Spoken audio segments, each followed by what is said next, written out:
Hi, my name is Felice, and I'm the Happy Star Wars Guy. And today, I want to talk about Mandalorian Episode 3.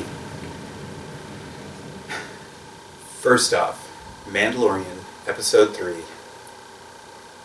You're sitting there, you've watched the first two episodes, and you're thinking to yourself, the Mandalorian is going to get and keep the little alien, aka Baby Yoda.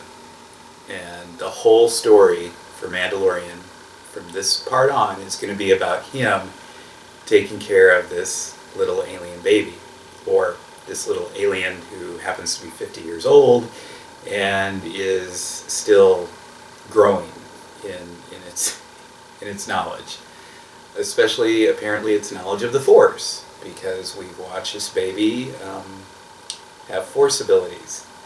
So, in Episode 3, you see him turn over the baby alien to the Empire, and obviously the gentleman who's got the Imperial necklace on must have been either a political figure in the Empire or a wealthy individual in the Empire who had aligned himself with Imperial scientists. We'll get back to that in a minute. The exciting thing is that we get to see the Mandalorian evolve. We see this conflict. The Mandalorian gets his new armor and decides to break the code of the guild and move forward. The Mandalorians, in this episode, we get a glimpse of why the Mandalorian never takes off his helmet. And that's to hide the numbers of Mandalorians that are out there. We get that part in this episode.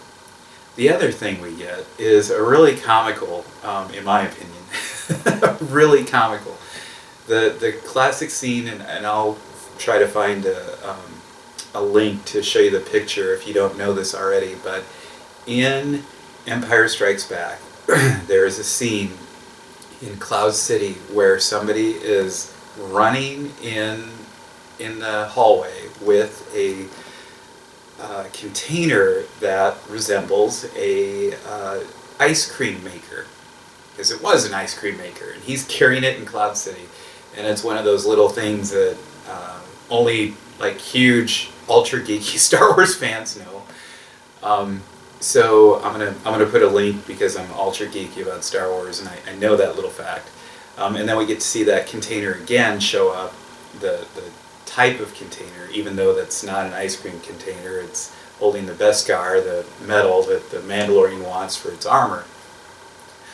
Now, one thing to note after this, that in the show, we knew that he was going to go back and get Baby Yoda. It was predictable.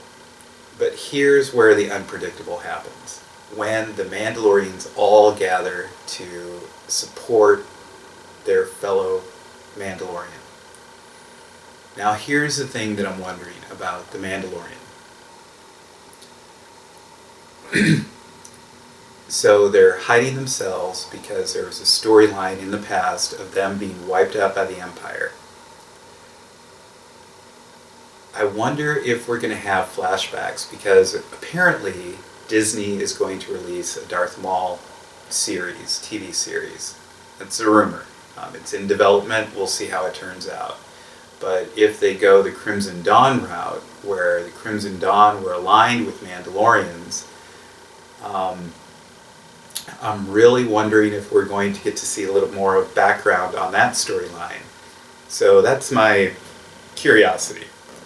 But otherwise, the Mandalorian was, it still has not left me going, oh man, I wish I would have went a different route. I'm very pleased with how things are going in this series.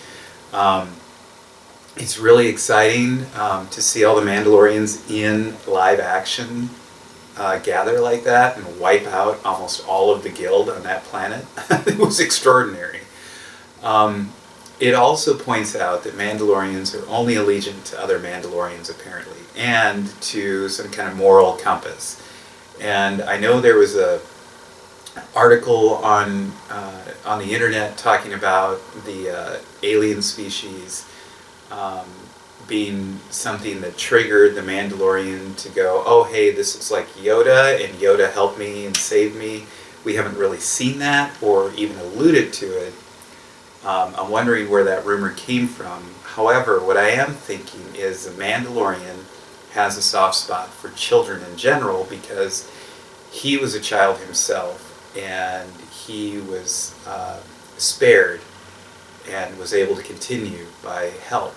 Now, that being said, of course there's this flashback that keeps eluding, and we have no idea who opens the safety house where the Mandalorian was with his family. So maybe it is Yoda. We will find out.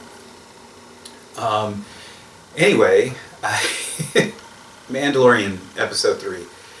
Exciting episode. If you haven't watched Mandalorian yet, and you're listening to this and I'm spoiling it for you, I'm sorry.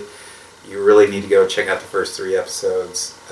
You will not be disappointed. And I'm really excited about the new direction that Disney is able to take the Star Wars galaxy. One other note is, in this episode you see the scientist who's trying to preserve the alien, and I really think that we're going to see a little bit more exploration in the scientists that were dealing with the Force in the Imperial world. And we know that there were scientists and there were laboratories that studied the Force. We know the Emperor had a thing for not only studying the religion of the Force, the rituals of the Force, the sorcery of the Force, but also the science. And we get glimpses of that through Star Wars Rebels. We get glimpses of that through the Clone Wars cartoon series. And we get glimpses of that in the comic books. So the Emperor really took all of the power, all of the riches that he had to explore the Force in all aspects of folklore, religion, science, and the practical. So with that being said, I think this is really exciting, watching the Imperials want this alien species that is must have a high midi-chlorian count, and them wanting to maybe try to get the Emperor to come back or find another Force user like the Emperor. We do know that the Emperor had a group of priests that were devout to the dark side. To what extent we see this evolve, we'll find out. And I'm excited to see it. So with that being said, thank you for tuning in. Please like and share. I'm trying to broaden the horizon and really get out there. I really enjoyed sharing with you my thoughts on Star Wars, and I hope you have too. And with that, may the Force be with you.